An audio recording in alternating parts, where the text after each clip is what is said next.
Alright guys, I was wanting to show you guys this because I'm pretty excited about it.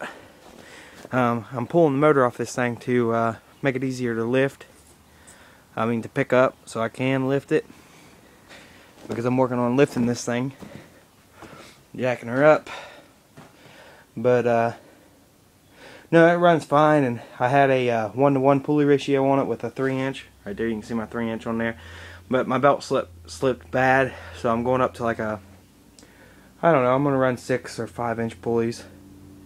I can't remember what that one is I'm using for the drive now. But I'll take the measurement of it here pretty fast here in a minute for you. I'm getting that cleaned up and ready to go back in as soon as I get the stuff to lift this thing. But what I'm excited about to show you, here is the original drive pulley, and you can see how bad it's beat up. And I didn't do that. Somebody else did it whenever they were trying to pull it off before. And you can see how shiny it is in there. That's where my belt's been rubbing bad. Slipping real bad. But I think that's partially because that's all bent. But this pulley come right off, so that tells me that somebody's been in it before, or had it off before. And plus how bad it's bent right there, where somebody probably put a puller on it or else just hammered it. But all I had to do was tap it and it came right off. But what I'm excited about is, on this thing, I had this huge bolt that went completely through the pulley and into the shaft.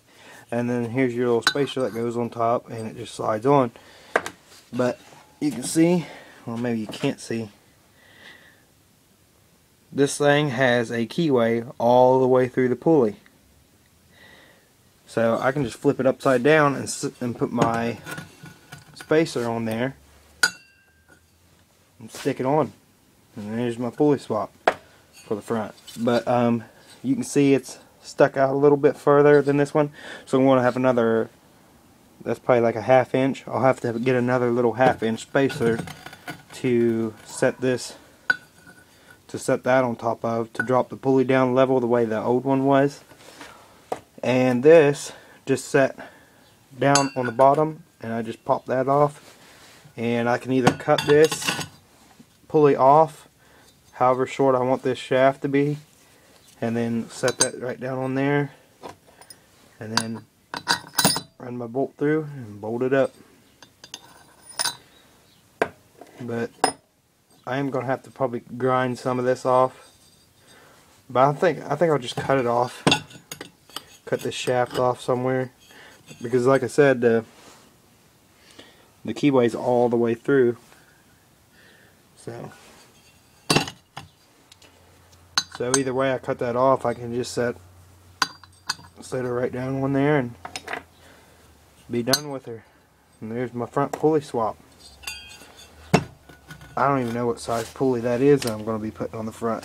It's a pretty good size. Let me pull this out if I can't, don't break it first.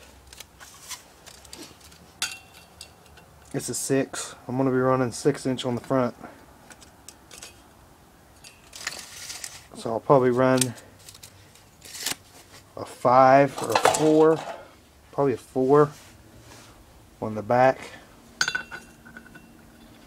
And like I said, I'm going to try to lift this mower, but we'll just see how that goes. But thanks for watching, guys, and the only other thing I'm going to have to do is rig up something different with my clutch, because I think the clutch is going to hit the new drive pulley because of it's up close to the motor. But anyway, I'm going to take these 4 mounting bolts off of this engine and pull it off where it's a little bit lighter, and then I'm going to drop the front end and get her ready to lift. I've already got the rear end out like I showed you earlier with the 3-inch pulley on it. But like I said, this pulley's coming off.